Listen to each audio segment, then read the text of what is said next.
E nessa sequência, doutor Alex Mateus, eu até te perguntaria, casos práticos que você já tenha vivenciado na sua experiência da advocacia que justificariam uma rescisão indireta do contrato de trabalho? Muito bom, doutora, na pergunta, porque realmente com casos práticos fica bem mais fácil a compreensão. Então, assim, casos práticos que a gente já viu, já vivenciou na advocacia, atraso de salário de maneira contínua e reiterada por muito tempo, o trabalhador, após um determinado tempo, acaba vendo, meu FGTS não está sendo depositado aqui no prazo certinho, está há 1 ano sem ser depositado, por exemplo, isso pode gerar uma rescisão indireta. A ausência do recolhimento, do pagamento do INSS também é um outro caso. Outro caso também que é muito comum, e realmente é muito comum no nosso meio, eu sou contratado como um garçom, por exemplo, e eu acabo exercendo a função de caixa, atendente, recepcionista, às vezes de gerente também, estoquista, enfim. O que eu quero dizer com isso? Eu sou contratado para uma determinada função e acabo exercendo outras várias que não tem nada a ver com aquilo que eu fui contratado de Desvio de função. Perfeito. Ou até mesmo um acúmulo muitas vezes, né? Acúmulo Contratado de por função. uma função e acaba sendo 2, 3 funções a mais, né? Isso realmente pode gerar rescisão. Por quê? Porque o trabalhador ele deve exercer a função que realmente foi assinado ali no ato do contrato.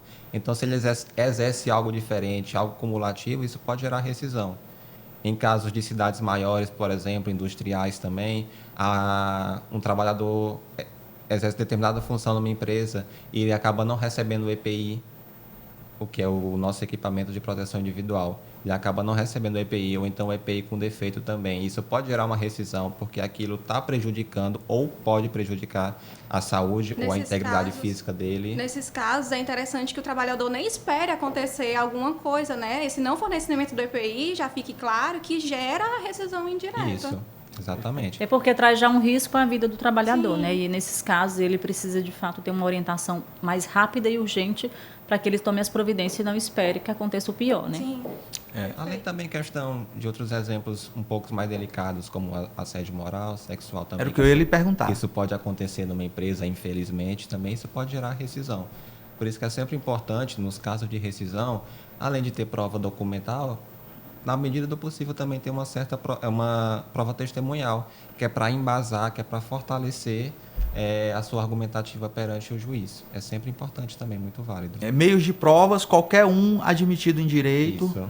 O trabalhador tem que coletar essas provas. Eu acho que eu imagino como o direito ele é formado por fatos e provas via de mão dupla, mesmo que seja um interesse do empregador, do empregado na hora da rescisão direta do contrato de trabalho, ele tem que se precaver com os meios de prova que justifiquem esse direito à rescisão Sim. direta do Com contrato de certeza. trabalho. Com certeza.